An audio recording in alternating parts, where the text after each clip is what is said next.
आज तो गौरी कौवी बहुत खुश थी क्योंकि अपने बेटे के लिए लड़की देखने दूसरे जंगल जो जा रही थी। देखा गौरी बहन, मैंने कहा था ना, चंदा कौवी तो बहुत ही सुंदर है और बहुत गुणी भी है।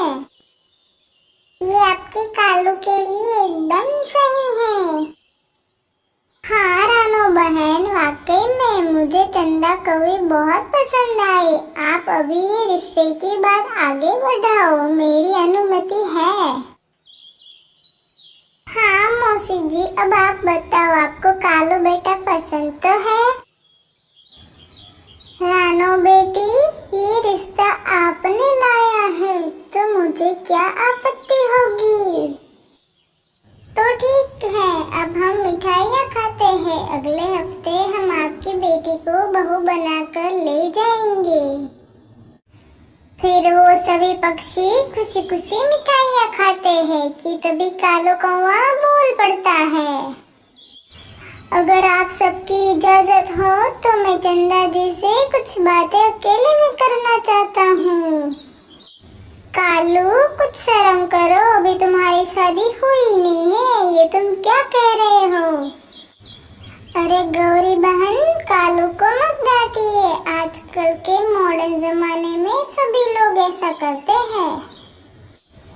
ये कहते ही चंदा कौवे की माँ अपनी बेटी को कालू कौवे से बात करने की इजाजत दे देती है और वे दोनों पास वाली नदी पर बातें करने के लिए चले जाते हैं।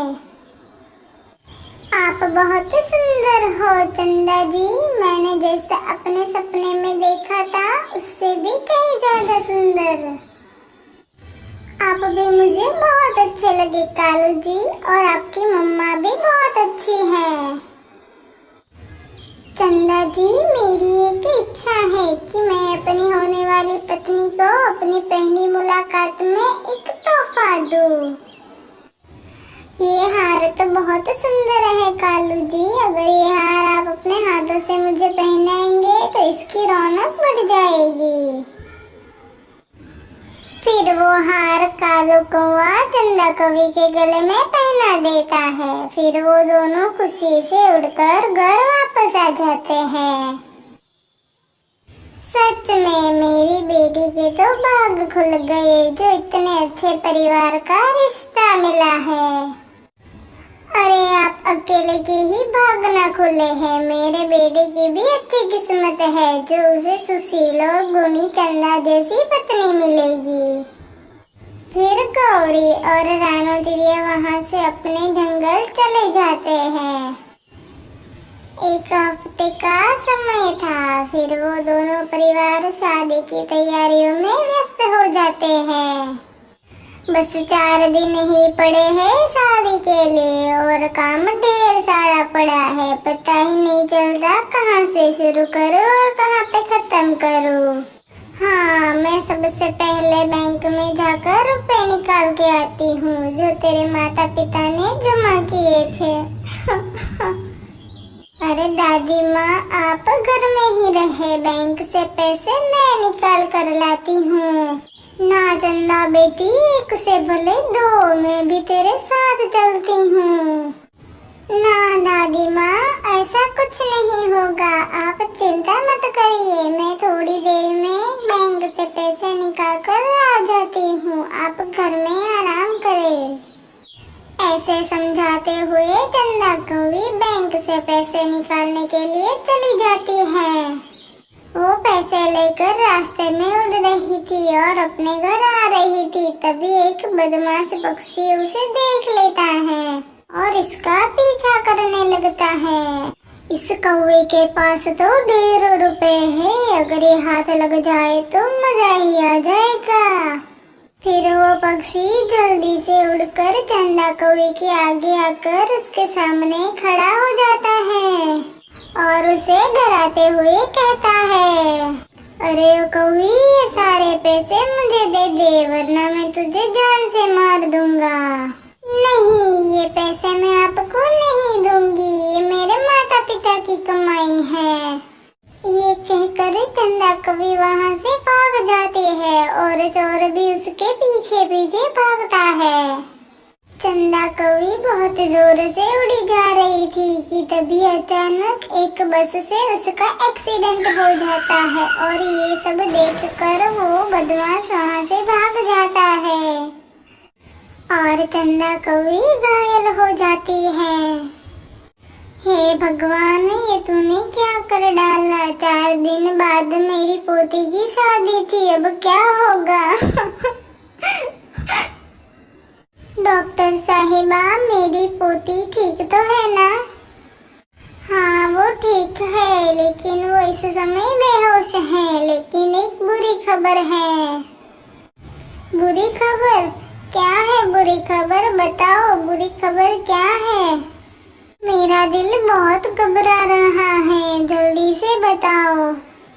एक्सीडेंट में चंदा का पंख पूरी तरह से कुचल चुका था। अगर सही वक्त पर उसका पंख नहीं काटते तो जहर पूरे शरीर में फैल जाता और चंदा कौवी को बचाना नामुमकिन हो जाता। हे भगवान, ये क्या हो गया? 4 दिन बाद तो इसकी शादी है। अब मैं क्या करूँगी? मैं क्या जवाब दूंगी सबको? ऐसे रोते हुए दादी कौवी ये खबर जाकर रानो चिड़िया को बता देती है और रानो चिड़िया गौरी कौवी के घर जाकर ये बात करती है और गौरी कौवी और कालू कौवा भागते भागते अस्पताल पहुंचते हैं। चंदा बहू, तुम ठीक तो हो? ये सब कैसे हुआ?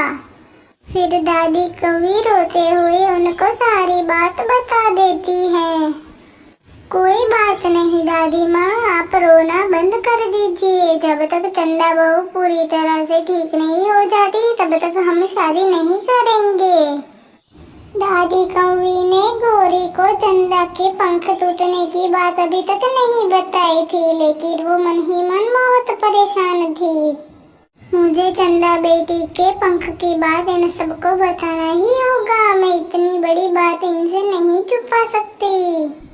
अरे मौसी जी, आप तो बहुत घबराई हुई हैं। चलो मैं आपके साथ रुक जाती हूँ कुछ दिनों तक। ऐसे में हम चंदा कौवी की देखभाल अच्छे से कर पाएंगे। नहीं रानो बहन, मुझे आप सबसे कुछ बात करनी है। इस एक्सीडेंट में चंदा बेटी के पंख कट गए हैं, अब वो कभी उड़ नहीं पाएंगी। ये सुनकर गौरी कौवी तो तिलमिला जाती है और झट से चंदा कौवी के ऊपर से कपड़ा हटा देती है और उसके पंख ना देखकर वो गुस्से से आग बबूला हो जाती है।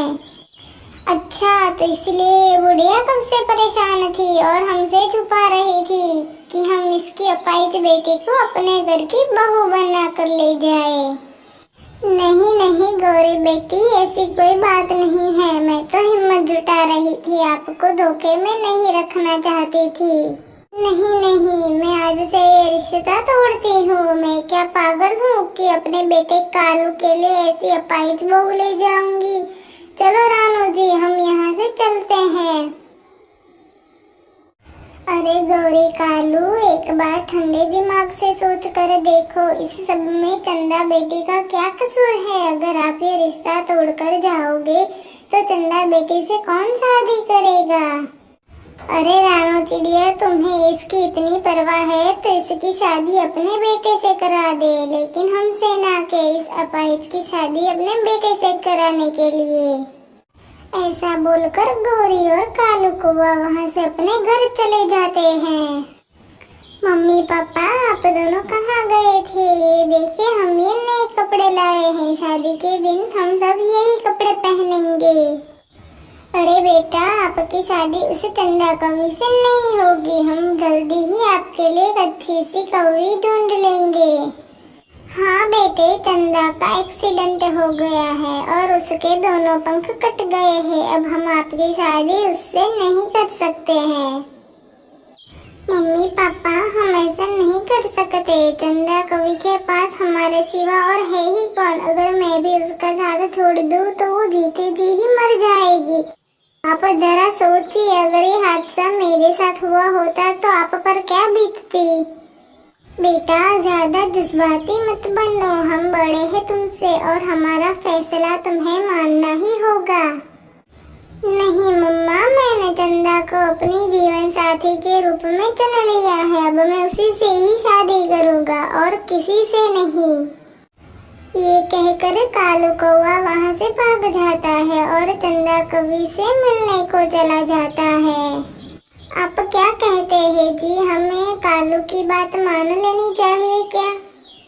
हाँ गौरी, जरा उस चंदा बेटी के बारे में सोचो। उसकी बूढ़ी दादी तो कभी भी मर सकती है। फिर उस चंदा बेटी का क्या होगा? हमारा बेटा एक अच्छा पक्षी है, वो चंदा का बहुत ख्याल रखेगा। हमारे बेटे ने एक बहुत बड़ा फैसला लिया है, हमें उसका साथ देना चाहिए, उसे ऐसे अकेला नहीं छोड़ना चाहिए। फिर कालू के माता पिता उसकी बात समझ जाते हैं और चंदा के ठीक होने के बाद कालू की शादी चंदा से करवा देते हैं और चंदा कवि को खुशी खुशी अपने बेटे के साथ घर ले आते हैं। तो दोस्तों, अगर आपको हमारी स्टोरी अच्छी लगे तो लाइक और सब्सक्राइब जरूर करना।